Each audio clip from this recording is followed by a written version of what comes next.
Selamat pagi, Ibu Guru. Saya Alexander dari Indonesia Gaho. Ini saya akan menjelaskan tentang perlawanan rakyat Indonesia pada saat kemerdekaan melalui jalur diplomasi dan jalur konfrontasi.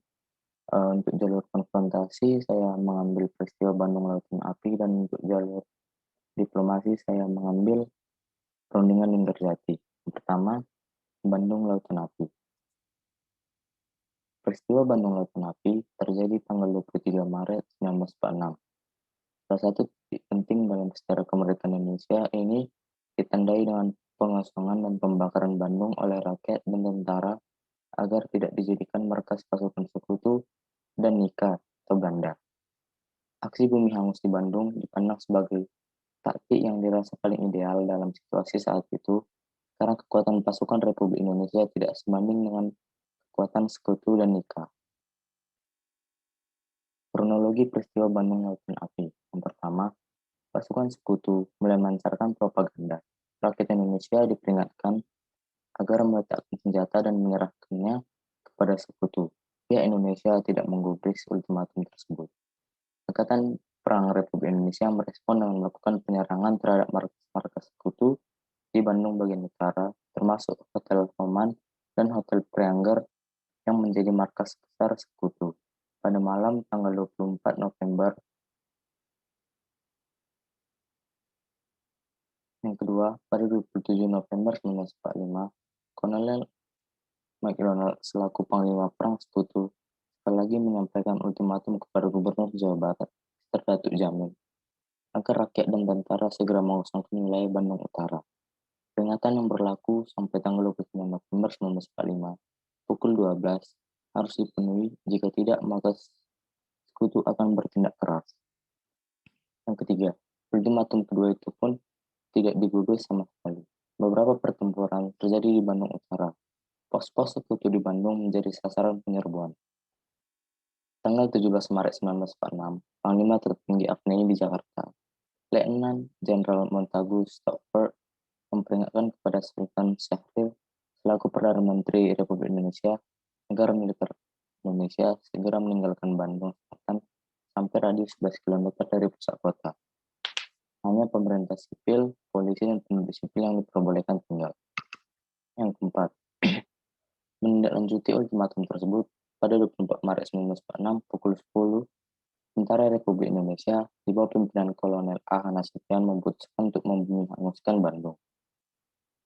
Rakyat mulai diungsikan. Sebagian besar bergerak dari selatan rel kereta api ke arah selatan sejauh 11 km.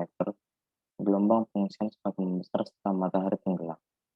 Yang kelima, Tentara Republik Indonesia merencanakan pembakaran total pada 24 Maret 1945 pukul 24.00. Namun rencana ini tidak berjalan mulus karena pada pukul 20, dinamit pertama telah meledak di gedung Indis restoran. Lantaran tidak sesuai rencana, pasukan TRI melanjutkan aksinya dengan meledakkan gedung-gedung dan membakar rumah-rumah warga di Bandung Utara.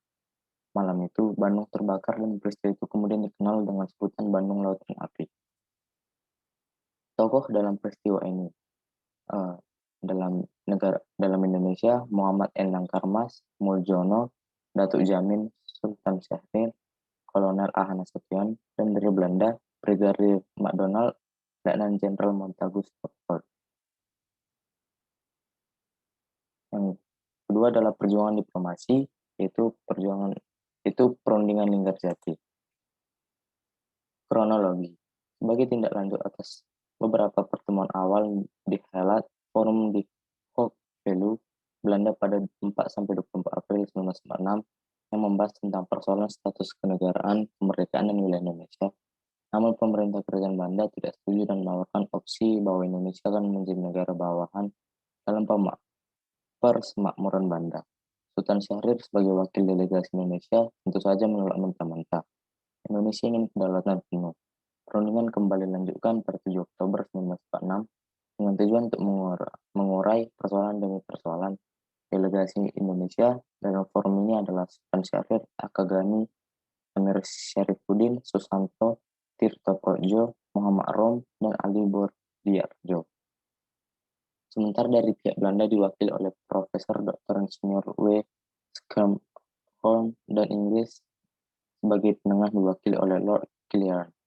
Pada 14 Oktober 1946 disepakati bahwa akan dilanjutkan pembicaraan lebih lanjut mengenai pengakuan Indonesia dari pihak Belanda.